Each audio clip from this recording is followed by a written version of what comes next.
नमस्कार मित्रों, आज का प्रसंग है आशा की जीवन ज्योति। मित्रों, प्रसंग में आगे बढ़ने से पहले आप हमारे चैनल को अवश्य सब्सक्राइब कर लेना, वीडियो को लाइक और अपने मित्रों से शेयर करना, एक छोटा सा कमेंट्स लिखकर हमारा उत्साहवर्धन तो जरूर करना मित्रों। तो आइए चलते हैं प्रसंग की ओर। आप जिंदगी से घबराए हुए हैं? कभी कभी आप निराश और साहस रहित होकर कहते हैं, मैं जिंदगी से घबरा उठा हूँ, मुझे कुछ भी अच्छा नहीं लगता, मैं संसार से ऊब गया हूँ, मुझ पर जो मुसीबत पड़ी है वह असाधारण है। दुनिया में इतना दुखी कोई व्यक्ति नहीं है जितना दुखी मैं हूँ। मेरे निकटतम संबंधी की मृत्यु हो गई, वही मेरे जीवन का सब कुछ था। अब दुनिया में मेरा कौन है? मेरा सब कुछ नष्ट हो गया, मेरी दुनिया लुट गई, जीवन सूना हो गया। अब मैं क्यों जीऊँ? बिना उस बिछुड़े हुए साथी के जीवन व्यर्थ है। जिंदगी की डोर टूट गई है, मेरा दिल सदा सर्वदा के लिए टूट गया है। अब मैं जी कर ही क्या करूँगा? मुझे व्यापार में धक्का लगा है, यह ऐसा धक्का कि अब मेरा पाँव जमना कठिन है। बाजार में मेरी साख गिर गई, समाज में मैं मुंह दिखाने योग्य नहीं रहा। बिना इज्जत के, बिना रुपए पैसे या आर्थिक समृद्धि के जीना व्यर्थ है। ऋणदाता मेरा रक्त ही चूस डालेंगे, मेरा घर बार, दुकान सब नीलाम हो जाएंगे। उफ, कितनी बेइज्जती है, इससे तो मरना ही बेहतर है। मेरे घर में सदा कलह बनी रहती है, सास बहू की कचकच, पुत्र आवारा होता जा रहा है, पढ़ता लिखता या कमाता नहीं है। दिन रात घर में क्रोध और आवेश का हुड़दंग मचा रहता है। इस नित नित की कलह से तो आत्महत्या ही कर लें, जिंदगी की इस कड़वाहट से छुटकारा तो मिले। मेरी नौकरी छूट गई है, जीविका का प्रश्न विकट रूप से मेरे सामने मुंह फैलाए सांप की तरह निगलने को तैयार है। अब टुकड़ा कैसे मिलेगा? बाल बच्चों, पत्नी तथा परिवार को भोजन कैसे प्राप्त होगा? इस बढ़ी हुई उम्र में मुझे कौन नौकरी देगा? भूखों मरने से तो एक बार ही फांसी लगाना ठीक है। मैंने प्रेम में मुँह की खाई है, मेरी प्रियतमा ने मुझे धिक्कारा है, मेरे प्रेम का तिरस्कार किया है, मेरे भावी सुख सपनों की दुनिया नष्ट कर डाली है। इस दुनिया में भला मुझे कैसे चैन मिल सकता है? मैं यह कैसे सहन कर सकता हूँ कि मेरी हृदयेश्वरी का विवाह किसी दूसरे युवक से हो? मेरे हृदय के दुख की कोई सीमा नहीं, मेरे दिल के 1000 टुकड़े हो चुके हैं। मैं सदा बीमार रहता हूँ, शरीर कमज़ोर होता जाता है, हाथ पाँव से उठा फिरा नहीं जाता, भूख नहीं लगती। कैसी ज़िंदगी है, बस जिंदा मौत ही है। ये बातें निराश लोग करते हैं, जिनके पास दुर्बल हृदय और अशक्त संकल्प शक्ति है। ये तर्क उन हीन, कमज़ोर और छोटे मन वाले आदमियों के हैं जो जीवन युद्ध से भाग चुके हैं, मामूली से संघर्ष से साहस रहित हो चुके हैं। निराश व्यक्ति को नवजीवन। बस तनिक से कष्ट से निराश हो गए, आप परम पुरुषार्थी होकर क्षण भर में कायर बन गए।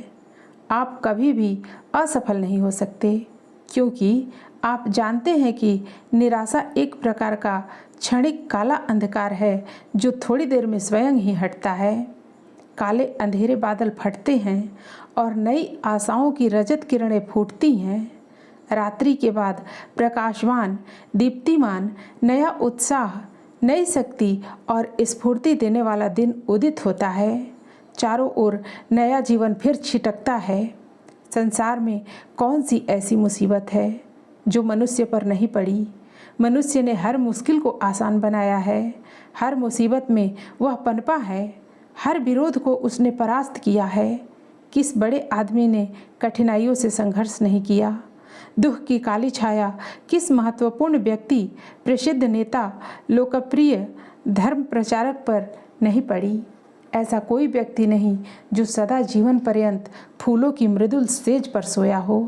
संसार टक्करों से भरा हुआ है। यहाँ मनुष्य को, विशेषतः पुरुष को, पग पग पर टक्करें खानी पड़ती हैं।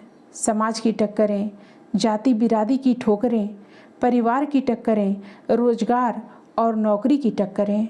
पर आदमी अंत में इन सबको जीत कर ही रहा है। उसने हर टक्कर को अपने सीने पर सहा है। प्रतिपल आशा का संचार। इस उतुंग चट्टान को देखिए। यह समुद्र के किनारे सीना ताने खड़ी है। समुद्र की उताल तरंगे इस पर कस कस कर वार कर रही हैं। न जाने कितने प्रहार हो चुके हैं, किंतु यह एक सच्चे सूरवीर की भांति सीना ताने खड़ी है। आप भी इस उतुंग श्रृंग की भांति ही दृढ़ हैं। संसार के कष्टों में इतनी शक्ति नहीं कि वे आपको हिला सकें। आप मुसीबतों के मध्य महिमान्वित अविचल हिमालय की तरह अडिग हैं, अविचल हैं, पूरी तरह दृढ़ हैं। सांसारिक कष्ट तो उन बवंडरों की तरह है जिनका आप पर कोई प्रभाव नहीं पड़ेगा। आप वह महाशक्ति संपन्न महामानव हैं जिसकी महिमा ये बड़े बड़े ऊंचे बर्फीले पर्वत कह रहे हैं, जिसकी शक्ति नदियों सहित यह समुद्र वर्णन कर रहा है। ये चारों दिशाएं जिसके बाहु तुल्य हैं। आपकी शक्तियों का अंत नहीं है, वे निश्चीम हैं। संसार में युग युग से मृत्यु अपना भयंकर मुंह फैलाए जीवों को निगलती रही है। कभी इसने महामारी का रूप धारण किया, कभी रण का रक्तपात आया, कभी भूख, विवशता, पीड़ा, हाहाकार आया, पर मनुष्य की सदा विजय ही रही है। उसने मृत्यु को हमेशा परास्त किया है। जो बाधाएं जीवन से लोहा लेने आईं, सदा ही परास्त हुईं। हमेशा मानव ही जीता है। निष्ठुर प्रहारों में भी जीवन की गति चलती आई है। उसकी राह कभी नहीं रुकी है। फिर आप क्यों निराश हैं? विनाश ने सृजन शक्ति से संघर्ष किया, पर सृजन की बहुतायत से ही जीव का अस्तित्व है। पृथ्वी से असंख्य जीव मरे, पर सृजन की शक्ति देखिए। पृथ्वी पर जीवों की संख्या उत्तरोत्तर वृद्धि पर ही है। भविष्य में भी जीवन सदा विनाश को इसी प्रकार पछाड़ता रहेगा, क्योंकि उसका शक्ति भंडार ईश्वर है। आप सृजन शक्ति के भंडार हैं। मृत्यु को आखिरी दम तक पछाड़ने वाले साहसी सैनिक हैं। छाती खोले खड़े हैं। भला ऐसी कौन सी राक्षसी शक्ति है जो आपका सामना कर सके? आपकी गति वायु से भी तीव्र है। मृत्यु स्वयं मरेगी, जीवन की ही विजय रहेगी। निराशा एक प्रकार की कायरता है, इसे त्यागिए। एक विद्वान ने उचित लिखा है, निराशा एक प्रकार की कायरता है। जो आदमी कमज़ोर होता है वह कठोर परिस्थिति का सामना नहीं कर पाता। वह एक कायर की तरह युद्ध छोड़कर भाग जाता है। निराशा एक प्रकार की नास्तिकता है। जो व्यक्ति संध्या के डूबते हुए सूरज को देखकर दुखी होता है और प्रातः काल के सुनहरी अरुणोदय की आशा नहीं करता, वह नास्तिक है। मरण के बाद जीवन होता है।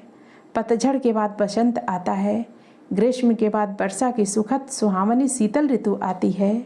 इसी प्रकार दुख क्षणिक है, अल्पकाल में दूर होने वाले हैं। जब दुख के बाद सुख का दैवी विधान है, तब क्या कारण है कि हम अपनी कठिनाइयों को अस्थायी समझें? जो माता के क्रोध को अस्थायी समझता है और उसके प्रेम पर विश्वास नहीं करता, वह बालक नास्तिक है। हमें अपनी नास्तिकता का दंड रोग, शोक, विपत्ति, जलन, असफलता और अल्पायु के रूप में भोगना पड़ता है। लीजिए, कविवर श्री सुधेश जी का यह उद्बोधन गीत सुनिए और उससे प्रेरणा प्राप्त कीजिए। हर विफलता पर न तुम आंसू बहाओ, हर सफलता का यही पहला चरण है। हर कदम पर ही तुम्हें यदि सूल मिलते तो उन्हें भी प्यार कर दिल से लगा लो। यदि तुम्हारे स्वप्न भी घायल हुए हैं तो उन्हें चुपचाप पलकों में छिपा लो। बांध लो तुम नींद को भी मुट्ठियों में। मौत सोना है कि जीवन जागरण है। जो कभी चलता नहीं वह क्या गिरेगा, जो कभी गिरता वही उठ उठ चलेगा। जो कि हंस हंस आंधियों से खेलता है, वह प्रलय में भी दिवाकर सा जलेगा। इसलिए चलते चलो गिर गिर संभल कर, रास्ते में पाँव रुक जाना मरण है। आप तुच्छ नहीं, महान हैं। एक छोटे से बीज से कितना बड़ा बट वृक्ष उत्पन्न हो जाता है।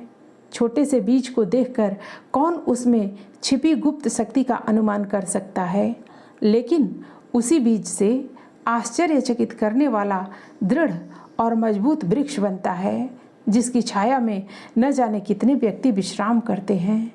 इसी प्रकार आप में अद्भुत शारीरिक, मानसिक, आध्यात्मिक शक्तियाँ भरी हुई हैं। इनके विकास से आप संसार को चकित कर सकते हैं। कुछ दिन पश्चात आपके जीवन का सबसे सफल भाग आ रहा है। आपके यश और कीर्ति के दिन आगे आ रहे हैं। ठहरिए और प्रतीक्षा कीजिए। परिस्थितियां अब बदल रही हैं। निराशा के काले बादलों में आशा की स्वर्ण रेखाएं चमक रही हैं। तनिक साहस कीजिए, आप तुच्छ नहीं, महान हैं। इस क्षणिक विपत्ति से आपको किसी कमजोरी का अनुभव नहीं करना चाहिए। आपके पास जो गुप्त आत्मिक शक्तियां हैं, वे अचूक ब्रह्मास्त्र हैं। आपकी छिपी हुई ताकतों की शक्ति अनेक इंद्र के वज्रों से भी अधिक है। विजय, आनंद, सफलता, उन्नति आपके जन्मजात अधिकार हैं। अपने हथियारों को संभालिए और एक बार फिर अपने कार्य की सफलता के लिए जूझ जाइए। विश्व कवि रविंद्रनाथ ठाकुर का वह गीत दोहराइए जिसमें उन्होंने थके हुए पंछी को पुनः अपने पंखों को फड़फड़ाकर ऊंचा उड़ने, आगे बढ़ने की सलाह दी है। उस कविता का भाव इस प्रकार है। इसे मन में बैठाइए, इन शब्दों पर विचार कीजिए। यदि मंद मंद मंथर गति से चलकर चारों ओर से संध्या बढ़ती आ रही है, दिन का संगीत रुक गया है, संगी साथी छूटने से जीवन सूना सा मालूम हो रहा है, तेरे अंग अंग में थकान उभर आई है, तेरे मन में आशंका उभर आई है, दिग दिगंत अपनी काली चादर ताने सो रहे हैं, तो भी मेरे बिहग तू अपने पंख बंद न कर। यदि तेरे सम्मुख अब भी लंबी दुभर रात्रि है, सुदूर अस्ताचल पर सूर्य ऊँघ रहा है, संसार निश्वास रोक एकांत स्तब्ध आसन में बैठा हुआ है, दिन का प्रकाश रजनी के धीमे धीमे पहर गिन रहा है, अंधकार रूपी सागर में चंद्रमा की क्षीण रेखा मात्र दिखाई दे रही है, तो भी मेरे बिहग तू निराश न हो, अपने पंख बंद मत कर। समस्त तारागण आकाश में तेरी ही ओर अनिमेष दृष्टि लगाए हुए हैं। नीचे सागर में सतसत लहरें उछल उछल कर उल्लास का संदेश लिए उद्वेलित हो तेरी ओर दौड़ रहे हैं। वे न जाने कौन वहाँ दूर करुण अनुनय करके आओ आओ की पुकार कर रहे हैं। सभी ओर तेरा स्वागत है, इसलिए मेरे बिहग तू अपने पंख अभी बंद न कर। इसी प्रकार आप भी अपनी निराशा छोड़िए, प्रसन्नतापूर्वक अपने कष्टों को विदा कीजिए। आपको संसार में व्यर्थ नहीं भेजा गया है। आप में बलवान आत्मा का निवास है, उसका बल प्रकट कीजिए। ईश्वर का सारा बल आप में, आपकी सर्वशक्तिमान आत्मा में निहित है। उसमें पूर्ण विश्वास कीजिए और इसी विश्वास की ज्योति सदा जलाए रहिए। मित्रों, फिर मिलते हैं अगली प्रस्तुति में नई कहानी के साथ। धन्यवाद।